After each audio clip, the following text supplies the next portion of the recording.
If you want evidence that indoor static cycling need not be a solitary and boring option, then this is it. I made this video a while back about my experience on Zwift with the pack, and you realise very quickly that these aren't avatars in an online game, and with a bit of effort and desire, several are now great friends, and our latest big meetup was to conquer the beast of Provence itself, Mont Ventoux. I was already in France and was joined by David and Ren setting off from Ireland, Bigsy and Juliana from Wales, Alan and Darren from England, and Eric and Bethan joined us later in the week from the Netherlands, with the beast making its towering presence known well before we got there. First to arrive were Alan and Darren, who engaged in some responsible hydration therapy, which led to Alan trying out his Yorkshire charm on the local ladies. They checked into their hobbit house, overlooking me setting up my camping pitch. The Bigsies, well, we think they just lived in the pub all week, and David and Ren had a place at the top of the campsite fitting of his status in the pack hierarchy. The reminder of our task in 2 days' time was ever present in the town, and we set off next day on the first of 2 warm-up rides to bag a few of the smaller cols in this stunningly beautiful area. The Col de Madeleine was the first to fall. The overnight rain made the road a little treacherous on descents, but the Col de la Chaine followed swiftly after that. On we went, full of smiles, grateful to be riding together again in such an amazing place, and into the lovely hilltop village of Suzette after nailing the col of the same name. Descending from there, the unusual sight of the village of La Roque-Alric shouted out for a photo stop. But when I looked further down the road, I noticed some commotion and, well, Alan's on-the-bike camera reveals the reason. Unfortunately, he left his transition to the other side of the road a little late.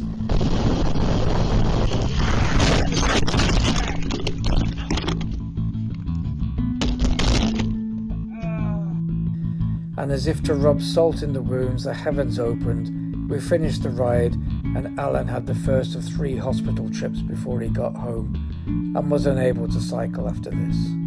Oh, and Bigsy gave his bike priority over Juliana for the shower when they got back. The second warm-up ride saw us taking on the Col de Madeleine again. In a lucky twist of fate, our friend from Belgium, Marky, who had told us he was in the area and would join us tomorrow for the Ventoux attempt, well, he just happened to be reaching the top of the col from the other side, just after we had. So he joined us for a group photo by the sign. More miles through gorgeous countryside and rustic villages before heading back with the beast in full view ahead, reminding us, as if we needed reminding, what a task we had in store tomorrow. And that was the subject of conversation over a post-ride drink and at dinner that evening, along with the plight of our injured mate Alan.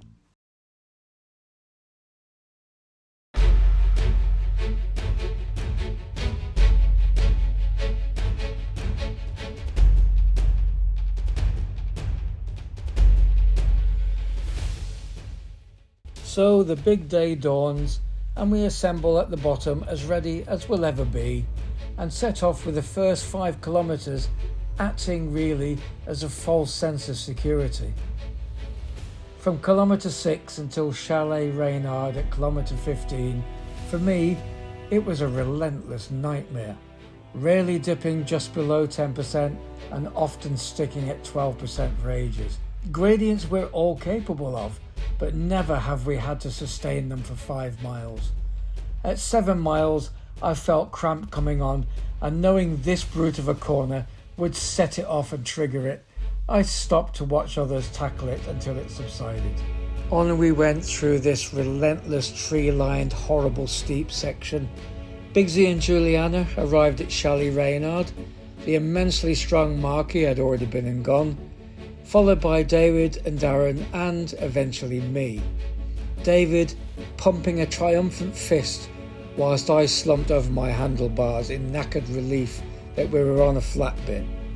After a coffee stop, smiles were back in view again, and we set off for the last few miles, starting off with gradients that I'd call doable with fatigue and crampy legs, but the gradients soon increased again, making for a tough final push.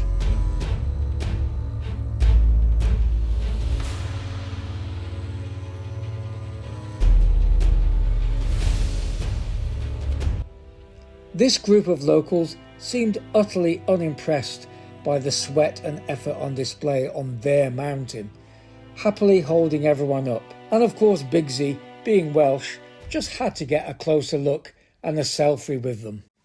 The iconic tower just didn't seem to be getting any closer, and we were all suffering. So a great view wasn't just a photo opportunity, it was an excuse to say it's that, and have a rest while getting the heart rate under control, before setting off this one last time for the glorious finale. Waiting for us at the top was our Alan and Ren, and hopefully Paul Snell's Bailey's chocolate cake too, which we weren't sure whether it was just a myth, but it had been used as an incentive to get us up there. As we approached the last few hundred yards, we enjoyed from the sidelines the Yorkshire brand of encouragement. Cat up, butt! Cat up! Come on, you slackers, get up to the top. Come on, keep going, kids, you've got this. Well done, fella. Come on, you haven't got time to stop for a fag now. Come on, you're nearly there. You can do it. And just to rub it in, the last 30 yards is a really steep ramp, which David managed to smile through, but Bigsy could not disguise the hurt. But 5,138 feet of ascent in 13.5 miles showed clearly why we all deserved this iconic of all team photos. We had conquered the beast of Provence and took our time taking in the views, taking in the disbelief that we had actually done it, and basking in the shared delight. And we discovered Snelly's Bailey's chocolate cake was very real and very welcome. The summit sign is unreadable these days because of all the stickers on it, so we added to them. Just like planting the flag on the moon or at the North Pole, Darren planted the pack sticker in full view on the Mont Ventoux summit sign.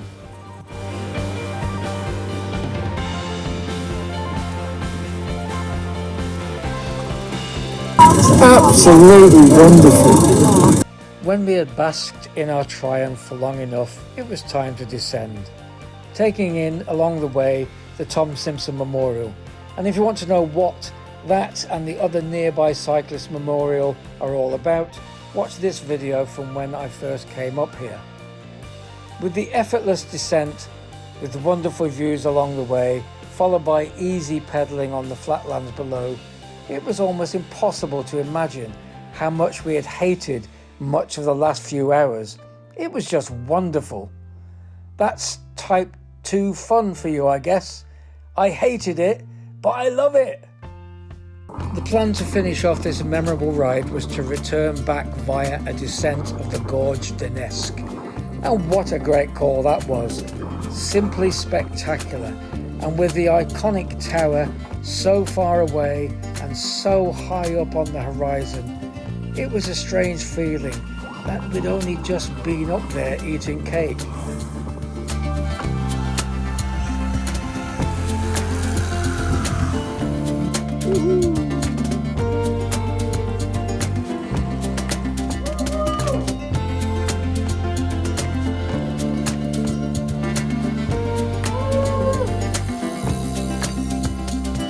It rounded off a wonderful, unforgettable ride, which we celebrated over a beer or two that evening. Eric and Bethan replicated the ride the next day before joining us for lunch and a long-awaited catch-up. So, what do you do after such an epic but tiring bike ride? Well, I personally was in no fit state to do much for about 5 days after that, so I just shopped for mementos, whilst the others went for a bike ride, of course, getting absolutely soaked. And Marky, well, he stayed on for a few more days and just went up Ventoux for a second time like you do. The guy is as strong as an ox. So next day we all headed for home, and a common thread of our completely separate journeys was that all healthy cyclist nutrition had gone out of the window. My advice to anyone here watching is twofold. If you static cycle indoors, it doesn't have to be the boring grin and bear it session that you imagine.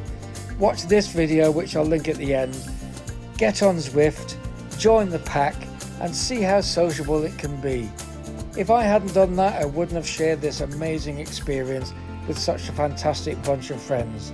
So click on this video in a second to watch it.